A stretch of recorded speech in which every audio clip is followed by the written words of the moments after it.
வணக்கம் நேயர்களே. இன்னைக்கு நம்ம தேர்தல் டிராவல்ல பாத்தீங்கன்னா திருச்சி திருவெரும்பூர்ல இருக்கோம். இங்க வந்து தற்கொலை கட்சியை சேர்ந்த ஒரு நவப்பட்டு விஜய் இருக்காப்புல. இந்த பக்கம் அதிமுக 10 வருஷமா எம்பியா இருந்த குமார் இருக்காப்புல. இவங்க கிட்ட இந்த தொகுதிக்காக நலத்திட்டங்களை பத்தி நம்ம கேட்டு தெரிஞ்சுக்கலாம் வாங்க.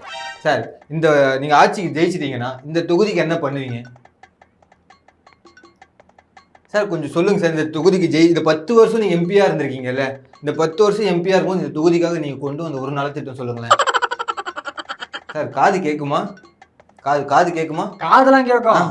ஆனா சொல்றதுக்கு பதில் தான் இல்ல. ஏதாவது நல்லது பண்ணிருந்தா சொல்லலாம். ஒண்ணு கூட பண்ணலையா? பண்ணது இல்லையா? அமைதியா இருக்கும்போது தெரியும் வேணாமா? பண்ணதே இல்ல. இப்ப வந்து பண்ணுவியான்னு கேட்டா என்ன பதில் சொல்றது? அப்ப ஜெயிச்சா பண்ணுவீங்களா? அதுதான் ஏன் சொல்றேன். இத்தனை வருஷம் பண்ணதும் கிடையாது, அதுக்கண்ட பதில் கிடையாது. பண்ணுவியான்னு கேட்டா அதுக்கண்ட பதில் கிடையாது. அடுத்து அங்க போ. சரி, அமைதியா தான் அங்க போ. சரி, நீங்க இந்த கட்சிக்கு வர்றதுக்கு முன்னாடி இப்ப வேட்பாளரா இருக்கீங்க. இதுக்கு முன்னாடி மக்கள் இயக்கத்துல இருந்திருப்பீங்க. அதுல உங்களோட நலப்பணி அதை பத்தி எதனா கொஞ்சம் சொல்லுங்களேன். மக்கள் இயக்கத்துல இல்லைங்க, இங்க வந்து நான் ஏற்கனவே ஒரு கட்சியில தான் இருந்தேன். அங்க நம்மளோட யோகியத்தை பார்த்து அடிச்சு விரட்டி விட்டாங்க. அதுக்கப்புறமா தான் நான் புதுசா உள்ள வந்தேன். இங்க ஏற்கனவே ஒரு மாவட்ட செயலர் இருந்தான். உடனே வச்சு பத்தி வச்சு போடா வேணா எட்டி மிதிச்சேன், போயிட்டான். அப்புறம் நான் இங்க வந்து உட்காந்துக்கிட்டேங்க. அப்ப நீங்க போஸ்டர் ஓட்டுனவரு அவரெல்லாம் கிடையாது. 30 வருஷம் இல்ல, என்னை பத்தி ஒரு அறிமுகம் வேணும்னா நீங்க கொஞ்ச நாளைக்கு முன்னாடி எங்க தலைவர் ஒரு டம்மிக்கு ஒரு டம்மி செட் பண்ணி ஊருக்குள்ள வளம் வந்து தெரியுமா, ஒரு பொம்மை விஜய் வச்சுக்கிட்டு. ஆமா, ஒரு டம்மி பீஸ். It's me. இப்ப ஞாபகம் வந்துருச்சுங்களா? ஆமா ஆமா ஆமா, எங்க கட்சியில மட்டும் தான் சயின்டிஸ்ட் இருக்காங்கன்னு நினைச்சேன். அந்த கட்சியில சயின்டிஸ்ட் இருக்காங்க. ஏங்க என்ன மாதிரி யாருமே யோசிக்க முடியாதுங்க. விஜயே பாத்துட்டாரு. ஏங்க இது நல்லா இருக்கே, தொகுதி ஒண்ணு வைங்க. அப்புறம் ஆர்டர் கொடுத்தாங்க எல்லாருமே. நான் தான் விதை போட்டதே. சரி, ஆமா. இப்ப என்னை பத்தி நீங்க நிறைய சமூக சேவைகள் வந்து பாத்தீங்க அப்படின்னா, கலைஞர் உச்சவரம்பு சட்டம், சொத்து உச்சவரம்பு சட்டம். ஆமா, அந்த சட்டம் போடும் போதே நான் என்ன செஞ்சேன் அப்படின்னா, ஐயங்கார்ல ஒரு 100 பேர்கிட்ட இருந்த சொத்துக்களை வந்து அதுல ஒரு 9 பேரை தட்டி தூக்கி அவங்க சொத்தை புடுங்கிட்டேன். அதை தூக்கிட்டு என் பொண்டாட்டி பேர்ல ஒரு ஃபேக்டரி ஒண்ணு ஆரம்பிச்சு அது சிறப்பா ரன் ஆயிட்டு இருக்குங்க. இன்னும் ரன் ஆகுது? S of course. அது மட்டும் இல்லைங்க, இந்த பெல் கம்பெனில ஒரு கான்ட்ராக்ட் ஒண்ணு எடுத்து அதுல வேஸ்டேஜை திருடுனேன்.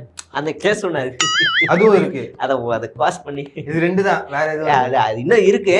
அது வந்து பாத்தீங்கன்னா அது சொல்லலாமா, போடுவீங்களா? எல்லாம் லைவ்ல போயிட்டு இருக்கு. அதாவது என் பொண்டாட்டி கூட பிறந்தவங்க 2 பேருங்க. அவங்களுடைய சொத்தை வந்து எப்படியாவது அபகரிக்கணுங்கிறதுனால என்ன செஞ்சேன் அப்படின்னா, அவங்க 2 பேரையும் அடிச்சு நொறுக்கி இந்த உத்தரப்பிரதேசல யோகி ஆதித்யநாத் வீட்டை போய் இடிப்பார்ல, அந்த மாதிரி என் பொண்டாட்டி கூட பிறந்த 2 பேரையும் போய் வீட்டை புடிச்சு இடிச்சுட்டேங்க. தரமட்டமாக்கிட்டேங்க. வீட்டை தரமட்டமாக்கிட்டேங்க. நானே இடிச்சேன், போய் இடிச்சேன். என்னங்க கட்சி இது? இருக்கிறவங்க ஃபுல்லா ஃப்ராடா இருக்கீங்க.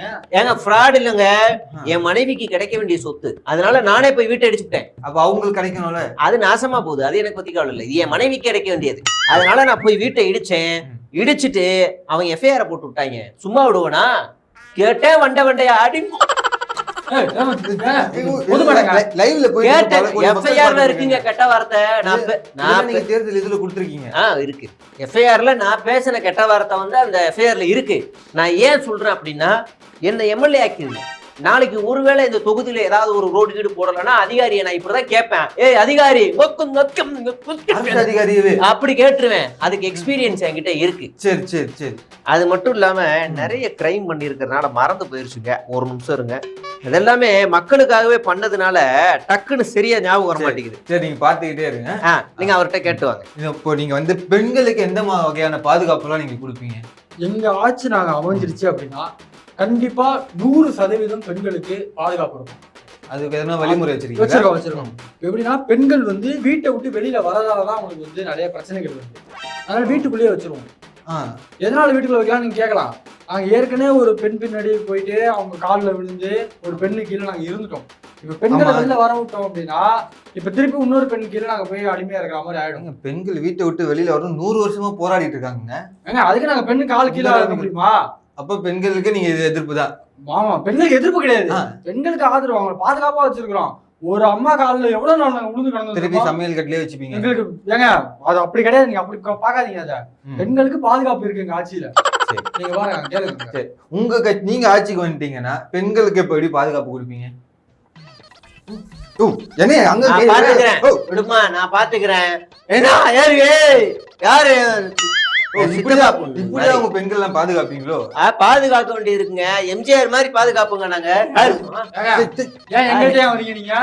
பாதுகாப்புன்னா இந்த குமார் இருக்காப்புலயே மணப்பாறையில தொகுதி கேட்டாப்புல, இந்த மாஜி ஒருத்தர் பேர் சொல்ல விரும்பல, அசிங்கமா போயிடும், இங்கெல்லாம் வராத ஓடி போயிருட்டாங்க. அதனால இங்க வந்து திருவெரும்பூர்ல நின்னு டெபாசிட் காலியா போகுது. நிக்கிறோம்ங்கிறது பிரச்சனை இல்ல, எதுக்காக நிக்கிறோம்ங்கிறதா பிரச்சனை. எதுக்காக? காலில் விழ போற பாஜக கிட்ட, அதுக்கு தானே. நாங்க காலில் விழு நினைச்சீங்களா? காலில் விழு நினைச்சீங்களா? அழுது வீடியோ போடுவோமே தவிர நாங்க சாதாரண ஆளு கிடையாது. சரிங்களா? சரி, அதை விடுங்க. இப்போ ஒரு மசோதா ஒண்ணு வந்திருக்குல்ல, அதோட உங்களோட கட்சியில இருந்து எந்த ஒரு நிலைப்பாடு எதுவுமே சரியா தெளிவா இல்லை. நாங்க எங்க தலைவருக்கு நாங்க ஒரு கடிதம் எழுத போட்டோம், ட்விட்டர்ல போட்டோம், மசோதாவை இது பண்ணுங்கன்னு. அதை பிரிண்ட் எடுத்து மோடி கையில வச்சாப்புல, இப்படி பார்த்தாப்புல திடீர்னு எரியுதான். அது கொசு போயிருச்சு, திடீர்னு எரியுதான், 10 எரியுதான், அப்படி தீயா எழுதி இருக்காரு. அப்பதான் நான் தான் அதை எழுதி கொடுத்தேன். நவல்பட்டு எழுதி கொடுத்தேன். ஆமா. அப்படி என்ன எழுதுனீங்க அதுல? அது வேற மாதிரி எழுதி கொடுத்தாங்க. நானு சாதாரணமாலாம் எழுதி கொடுக்கல நானு. அதனால அது மட்டும் இல்லைங்க, 2010லயே ஒரு பார் டெண்டர் எடுத்தேன். எடுத்து இந்த மாதிரி ஏதாவது புதுசா வித்தியாசமா பண்ணணுமே நானே ஒரு வகையான ஒரு சாராயத்தை காய்ச்சினேன். கள்ளச்சாராயம் இல்ல, சரக்காவே காய்ச்சினேன். ஆனா அது வந்து பாத்தீங்கன்னா சட்டமன்றத்துல அப்பயே கலைஞர் எனக்கு கழுவி ஊத்துற அளவுக்கு அது பெரிய ஃபேமஸ் ஆச்சுங்க. அந்த அளவுக்கு கட்ட பஞ்சாயத்து ரவுடிசம் நான் பண்ணாத பார்க்காத எதுவுமே இல்லைங்க. அப்படி பண்ணிருக்கேன். அதனால மக்களுக்கு ஏதாவது ஒண்ணுன்னா முதலா இறங்கி வந்து மிரட்டி கிரட்டி அதை பண்ணி வேலை செஞ்சு கொடுத்துருவாங்க. கவலைப்படாதீங்க. சரியா? அவங்க எல்லாம் புதுசா வந்திருக்காங்க, ஒன்னும் தெரியாது. நம்மளாம் இவர் எல்லாரும் நின்னு கிழிச்சு தள்ளிட்டாரு.